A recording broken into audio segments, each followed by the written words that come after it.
بسم اللہ الرحمن الرحیم۔ آج میں جس ٹاپک پہ آپ سے بات کروں گا وہ کورونا وائرس کے ویکسین سے متعلق انفارمیشن ہے، اور اس کے علاوہ جو سوالات ہمارے ذہنوں میں اس ویکسین کے بارے میں پیدا ہوتے ہیں وہ سوالات آپ کے سامنے رکھنے کی کوشش کروں گا، اور ان کے جوابات بھی کوشش کروں گا کہ آپ کے سامنے رکھوں، کیونکہ میرے چینل کا مقصد یہ ہے کہ میڈیکل سے ریلیٹڈ یعنی جو بیماریوں سے ریلیٹڈ جو بھی انفارمیشن ہوتی ہے وہ آپ کے سامنے رکھوں، تاکہ آپ صحیح پر انفارمڈ فیصلہ کر سکیں۔ معلومات سامنے ہوں گی تو بندہ فیصلہ کر سکتا ہے، تاکہ یہ جو ویکسین کی جو ریس لگی ہوئی ہے اور دنیا اس کوشش میں لگی ہوئی ہے کہ کسی طریقے سے کورونا وائرس کے خلاف ویکسین بنانے میں کامیاب ہو جائے تاکہ اس وبا پہ قابو پایا جا سکے، ابھی اس سے ریلیٹڈ جو سوالات ہیں وہ آپ کے سامنے رکھتا ہوں۔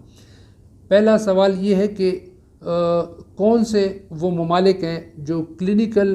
ٹرائلز میں شامل ہو گئے ہیں۔ یعنی پہلے یہ ہوتا ہے کہ جانوروں پہ ٹرائلز ہوتے ہیں، اس کے علاوہ پری کلینیکل سیفٹی ٹرائلز ہوتے ہیں، تو یہ ٹرائلز تو 120 سے اوپر کینڈیڈیٹس ہیں، ویکسین کے امیدوار ہیں، یعنی جو کوشش کر رہے ہیں کہ ہم ویکسین بنائیں، لیکن اس میں سے 13 ایسے ہیں جو ویکسین کینڈیڈیٹ ہیں یا امیدوار ہیں کہ وہ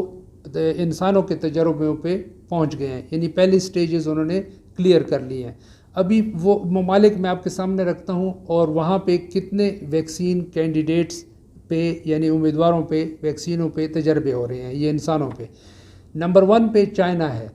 چائنا 5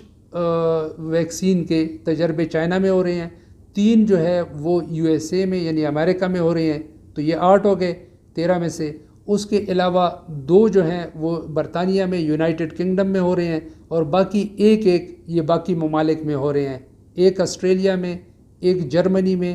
اور ایک جو ہے وہ رشیا میں روس میں ہو رہا ہے۔ تو یہ ٹوٹل 13 جو ہے کلینیکل ٹرائلز ان ممالک میں ہو رہے ہیں۔ تو یہ آپ خود دیکھ لیں، دنیا میں بہت سارے ممالک ہیں اور 200 سے اوپر ممالک پوری دنیا میں ہیں، اور صرف ان ممالک میں یہ جو تجربات ہیں یہ ویکسین کے یہ ہو رہے ہیں، یہ جو انسانوں کی سٹیج پہ یہ جو پہنچے ہیں تو یہ ممالک پہنچے ہیں۔ اس کے علاوہ ابھی ایک اور کویسچن آتا ہے کہ یہ جو تجربات ہیں، جس طرح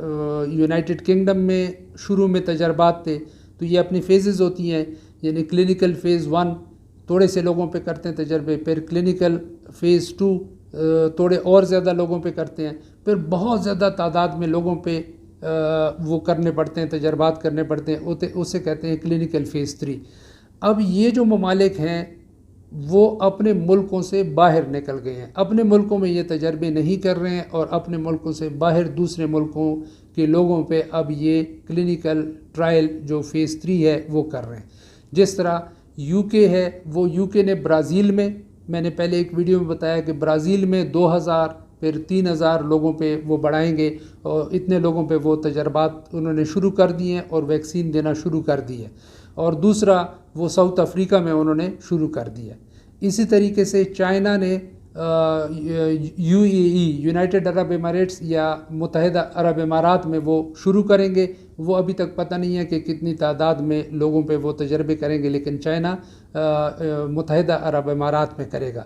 اچھا، اب اس کی وجہ کیا ہوتی ہے؟ یہ تو کویسچن ہے کہ یہ باہر اپنے ملکوں سے کیوں جا رہے ہیں اور یہ کلینیکل فیز 3 کا ٹرائل کیوں کر رہے ہیں؟ وہ اس لیے جا رہے ہیں کیونکہ اب دیکھیں چائنا میں انہوں نے قابو پا لیا ہے، اپنے نئے کیسز نہیں آ رہے ہیں کورونا وائرس کے، تو اب یہ جو کلینیکل ٹرائلز ہیں فیز 3 اس کے لیے بہت سارے لوگ چاہیے ہوتے ہیں، اور وہ جب ویکسین دیتے ہیں تو 2 قسم کے گروپ ہوتے ہیں، ایک وہ جن کو ویکسین دیا جاتا ہے اور دوسرے لوگوں کو ویکسین نہیں دیا جاتا، ویسے انجیکشن لگاتے ہیں، اس میں ویکسین نہیں ہوتی۔ تو اب ان دونوں کو کمپیئر کیا جاتا ہے کہ بیماری کس کو ہوتی ہے، تو جن علاقوں میں بیماری ہی نہیں ہے اب چائنا نے قابو پا لیا ہے، تو وہ اسی طرح UK نے کافی حد تک قابو پا لیا ہے، تو وہاں پہ نئے کیسز نہیں آ رہے ہیں، تو اس لیے وہ یہ تجربہ زیادہ تر لوگوں پہ ابھی کر نہیں سکتے کہ ویکسین دے، اور پھر 2-3 ہفتوں کے بعد جب اینٹی باڈیز بنتی ہیں یعنی مدافعت نظام حرکت میں آتا ہے اور بدن کو ہمیں پروٹیکٹ کرتا ہے کورونا وائرس سے، تو وہ یہ بڑے پیمانے پہ اب تجربات اپنے ملک میں نہیں کر سکتے کیونکہ وہاں پہ نئے کیسز نہیں آ رہے ہیں۔ اس لیے ان ممالک میں تجربات کر رہے ہیں، جس طرح برازیل ہے اس میں کیسز بہت زیادہ آ رہے ہیں، ساؤتھ افریقہ میں کیسز زیادہ آ رہے ہیں، اسی طرح UAE میں بھی کیسز آ رہے ہیں ابھی تک، تو وہاں پہ یہ ممالک جو ہیں چائنا، یہ جو USA UK اور یہ اپنے ٹیریٹری سے یعنی اپنی علاقے سے اپنے ملکوں سے باہر دوسرے ممالک کے ساتھ معاہدے ہوئے ہیں اور وہاں پہ جو کہ تجربات یہ ابھی کر رہے ہیں یعنی کلینکل فیز 3 کیونکہ بہت زیادہ لوگ ان کو چاہیے. اب اس میں پھر یہ دیکھیں گے کہ جن کو ویکسین لگ گئی ہے اور جن کو نہیں لگی دونوں میں کمپیریزن کریں گے کہ وہ بیماریاں ان کو ہو رہی ہیں یا نہیں ہو رہی ہیں یعنی ویکسین پروٹیکٹ کر رہا ہے یا نہیں کر رہا جن کو ویکسین ہو گئی ہے. تو یہ تو ایک کویشچن تھا کہ یہ اپنے ملکوں سے باہر کیوں نکلے ہیں اور وہاں پہ تجربات کیوں کر رہے ہیں. اب ایک اور سوال پیدا ہوتا ہے کہ ایک میس پروڈکشن ایک بڑے پیمانے پہ بہت ساری جو کمپنیاں ہیں انہوں نے یہ ویکسین کے ابھی تجربے ہو رہے ہیں اور ابھی کامیابی کا کوئی فائنل پتہ نہیں ہے اور جب کامیاب ہو جاتے ہیں تجربے پھر اس کے بعد ان کو اپروول ملتی ہے کہ جب ویکسین اپروو ہوتی ہے تو پھر مارکیٹ میں آتی ہے اور لوگوں کو ملتی ہے. لیکن کچھ کمپنیاں دنیا میں ابھی ایسی ہیں کہ جنہوں نے میس پروڈکشن یہ بڑے پیمانے پر اس ویکسین کو بنانا شروع کر دیا. اب سوال پیدا ہوتا ہے دو سوال پیدا ہوتے ہیں کہ وہ میس پروڈکشن بہت بڑے پیمانے پہ جو اتنی یہ ویکسین بنا رہے ہیں یہ کیوں بنا رہے ہیں.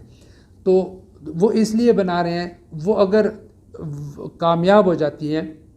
یعنی یہ تجربہ ویکسین کا جو وہ بڑے پیمانے پہ بنا رہے ہیں اور وہ تجربہ کامیاب ہو جاتا ہے تو یہ ٹائم بائی کر رہے ہیں یعنی وقت اپنا بچا رہے ہیں کہ چونکہ اس وقت پر ہمارے پاس وقت نہیں ہوگا جب تجربہ کامیاب ہوگا اور اپروول مل جائے گی اس ویکسین کو پھر ہم بنانا شروع کریں گے تو ہم اتنے تھوڑے عرصے میں ملین کے تعداد میں جو ہمیں یہ مقدار چاہیے ہوگی ویکسین کی ڈوزز کی وہ ہم نہیں بنا پائیں گے. تو جب ہم نے پہلے بنا لی ہوگی تو جو ہی اپروول ہوگی تو ہم اس کو لوگوں کو دینا شروع کر دیں گے.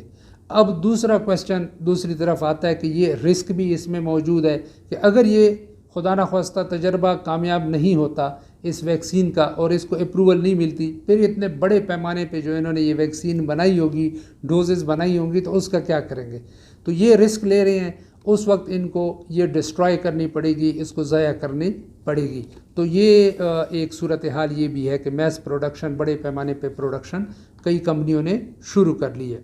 اچھا ابھی ایک اور کویشچن آتا ہے کہ یہ آیا یہ جو